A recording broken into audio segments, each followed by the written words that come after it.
Реплика на една стара историческа карта на България за вашите изключителни заслуги за популяризиране на българската национална идея, както в страната, така и извън пределите на страната. За вашите изключителни заслуги за опазване и възстановяване на българските културно-исторически паметници. Примете нашата благодарност. Значи, честно да ви казвам, много редко ми се случва така. Аз вече свикнах тези 6 години да не се вълнувам, ама този път ме хванахте неподготвен сигурно. И ще ви кажа защо, защото тук виждам един регион, който пише Кукуш, Еничи Вардар.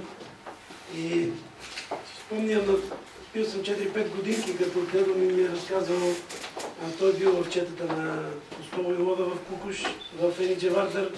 Имам снимки, още си ги паза. И ми е казвал как са ги преследвали турците, как едни борта са се крили, как са минали по някакви... И просто сега като ме слушам и си спомням за тези неща, винаги съм мислил, че българския народ и особено нашите краища трябва да уважават историята и трябва да така да направим, че днешното поколение да знае кои са бащите, кои са дедите им, които са се борили, за да може да имаме тази България. За мен тя е малка в момента, защото България е българско си е... Има още 2-3 дела. Но няма как да застанем и да го кажем. Това е истината, че тези места и хората, които са там, са си българи. Поне моя половината род е изселнически оттам. И затова аз също много ви благодаря. Просто успехте малко да ме тръгнете. Благодаря ви много. Благодаря ви много и всичко възможно. Този път действително така.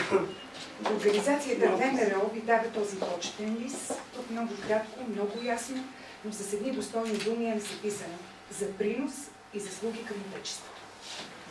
Пожелавам ви всичко най-добро.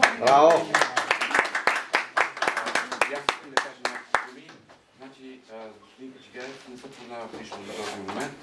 Познавах неговия баща. Един абсолютно народен, добър учител, който ми е давал първото А и Б в спорта. Без преувеличение искам да кажа, че с тази международна и дипломатическа дейност, която извърши в близките няколко седмици господин Качигаев, доказа без преувеличение, че от гнездо на орел не може да пръкне връбче. Така че големи поздравления за това нещо. Вие сте от рода от Кукушко. Знам, че дядовците са ви участвали в войните.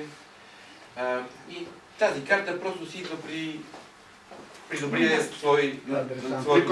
При който трябва. Трябва да кажа, много ви благодаря. Ще я взема вкъщи, няма да дам тук. Ще си я сложа, защото ще сложа до снимката там на дяда ми, където е до Остово и Лода, той му е бил помощник воевода. Дано повече такива неща се случват, а това, което зависи от мен, ще го направя. Просто така си ми е характер. Когато дойде времето, вие ще уведомите обществеността за какво става. Благодаря, че ако някой от вас нещо иска, журналистите все пак. Не, вие както